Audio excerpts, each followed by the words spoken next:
Bienvenidos a este Explainer. Hoy vamos a adentrarnos directamente en unos textos teológicos, históricos, fascinantes para construir algo así como un manual de campo. Vamos a analizar el concepto cristiano del adversario supremo. A ver, durante siglos, gigantes de la teología como Arthur W. Pink o Charles Spurgeon han escrito muchísimo sobre una guerra cósmica invisible. Y la idea aquí no es dar una aburrida clase de historia, sino desentrañar cómo describen a esta figura. Porque os adelanto algo, no lo ven como una metáfora inofensiva, sino como una fuerza muy real, activa y sumamente inteligente. Y de hecho, el primer contraste brutal lo encontramos casi de inmediato al leer las fuentes, porque rompe por completo todas nuestras ideas preconcebidas. Pensadlo un momento, la cultura popular nos ha vendido el mito de un chiste inofensivo, un monstruo rojo con cuernos y un tridente, ¿verdad? Bueno, pues el teólogo Arthur W. Pink contrasta esa caricatura con una realidad muchísimo más escalofriante. Habla de un general altamente organizado, una mente maestra, invisible, que prefiere disfrazarse antes que mostrarse. Y tiene sentido, porque un enemigo realmente inteligente jamás revela su verdadera identidad. Para sintetizar las obras de estos autores, seguiremos esta hoja de ruta. Primero, la realidad del adversario. Segundo, sus orígenes y poder. Tercero, las tácticas que emplea. Cuarto, cómo defendernos. Y para terminar, la victoria final. Vamos a por ello. Sección 1. La realidad del adversario.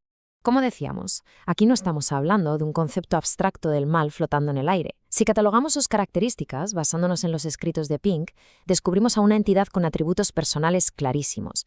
Hablamos de una inteligencia capaz de tergiversar textos sagrados, una memoria prodigiosa, voluntad propia y emociones tangibles como puede ser el orgullo. Y no solo eso, ejecuta acciones supercalculadas. Tienta con un propósito, acusa con malicia, moviliza legiones para hacer la guerra y engaña a escala global. Básicamente, estamos ante una organización con una precisión francamente aterradora. Pasamos a la sección 2, orígenes y poder oscuro. Esta cronología es alucinante, porque nos muestra exactamente de dónde surge este ser, trazando su camino desde la perfección absoluta hasta la corrupción total. Martin Lloyd-Jones analiza esto y deja algo muy claro. Este ser no es eterno.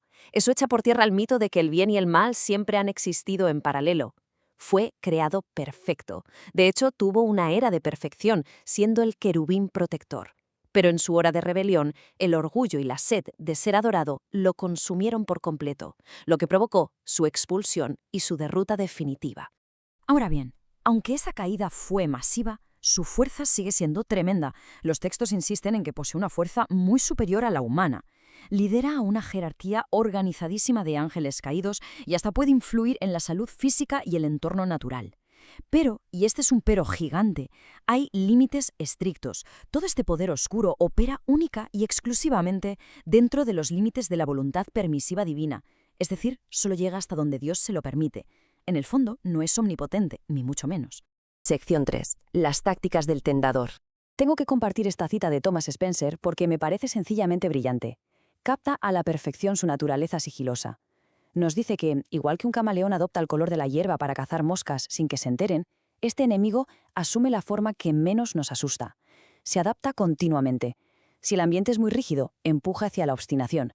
Si es relajado, fomenta la inconstancia. Su arma más peligrosa es, sin duda, su increíble adaptabilidad. Y siguiendo con esta estrategia, Charles Spurgeon argumenta que el adversario nos estudia con una precisión absolutamente fría.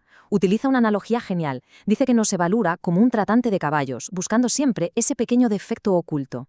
Ajusta sus ataques a nuestras emociones, golpeando tanto en nuestros momentos de depresión como cuando estamos demasiado confiados. Se aprovecha de nuestra posición social o de nuestra soledad, e incluso, y esto es escalofriante, utiliza a las personas que más queremos para lanzar ataques psicológicos devastadores. Llegados a este punto, el teólogo Thomas Manton pone las cosas en blanco sobre negro, estableciendo un contraste radical entre dos fuerzas primordiales. Por un lado, el diseño del destructor, asesino, que busca activamente nuestra miseria y que prospera en la más absoluta oscuridad espiritual. Por otro, el Salvador, un sanador que trabaja sin descanso por la salvación y opera en perfecta luz. Es una enemistad totalmente irreconciliable. Sus naturalezas son tan opuestas que cualquier tipo de tregua es literalmente imposible. Sección 4. Defensas contra el enemigo.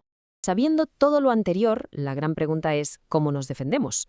Basándonos en los escritos del puritano Thomas Brooks, tenemos esta guía táctica de 4 pasos. Paso 1. Caminar estrictamente según la regla bíblica. Salirse del camino es invitar al engaño. Paso 2. No entristecer al Espíritu Santo, ya que su luz es lo que revela el peligro invisible. Paso 3. Mantener una humildad profundísima para no caer con las ráfagas que derriban a los orgullosos. Y paso 4. Vigilancia espiritual constante y oración. Bajar la guardia sencillamente no es una opción. Pero ojo con esto porque aquí hay una trampa enorme en la que es facilísimo caer. La complacencia. La ociosidad es el peligro definitivo. Todos estos autores advierten de manera contundente que vivir de las rentas, confiar en una victoria espiritual del pasado, es la receta perfecta para el desastre en el futuro. Ganar esta batalla exige una renovación espiritual diaria. Elegir quedarse de brazos cruzados en medio de esta guerra cósmica es como enviarle al enemigo una invitación formal para que ataque. Y finalmente, sección 5. La victoria final.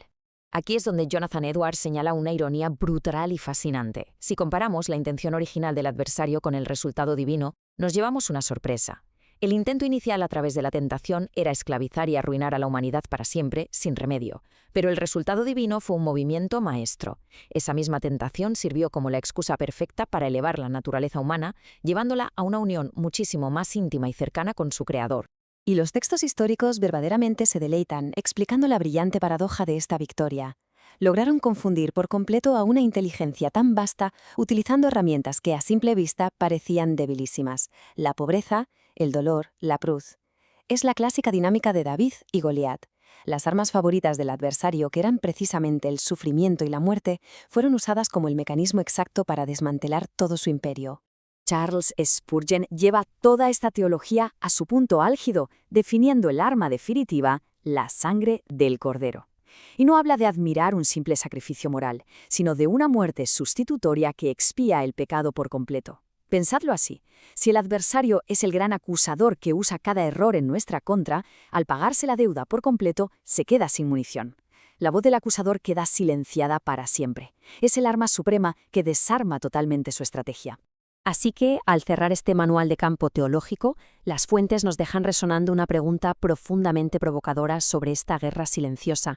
¿Encontrará al adversario a la humanidad preparada, alerta y con las defensas listas, o nos pillará tratándolo todavía como un mito inofensivo, dándole vía libre para operar?